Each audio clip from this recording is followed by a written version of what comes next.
Le cas de Varginha, c'est le cas numéro 1 au Brésil aujourd'hui. À vrai dire, le plus important de notre siècle. Il implique l'intervention des militaires dans la capture d'êtres venus d'ailleurs ou de créatures méconnues, de même qu'un vaisseau probablement appartenant à ces créatures.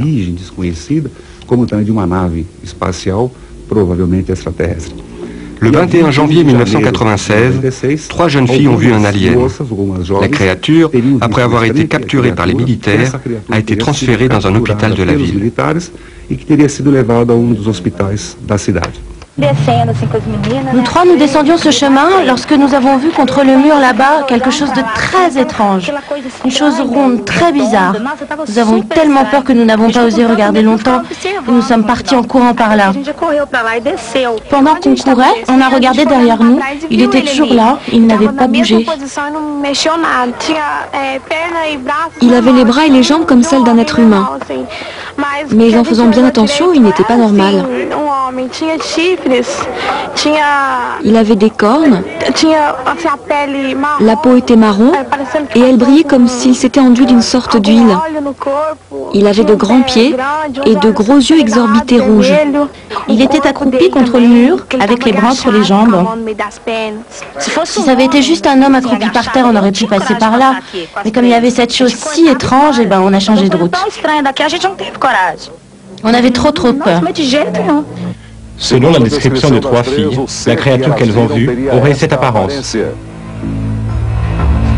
Et après, nous avons eu le premier témoignage, celui d'un militaire qui a voulu garder l'anonymat.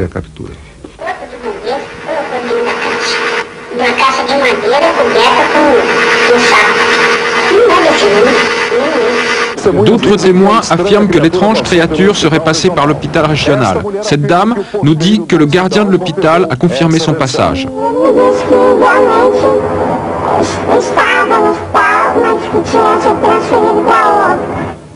Le témoin dit aussi avoir parlé avec une infirmière.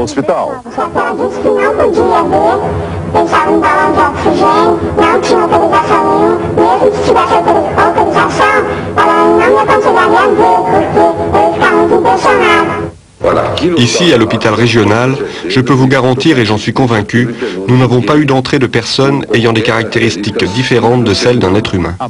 La mère de Valkyria et de Liliane a fait une déclaration. Elle affirme que dans la nuit du 28 avril 1996, 4 hommes habillés en costume noir sont venus chez elle lui proposer de l'argent. En contrepartie, ils ont demandé que les 2 filles enregistrent une cassette vidéo niant toute l'histoire. Si on avait accepté de faire cette cassette, ils nous auraient payé en liquide et non par chèque.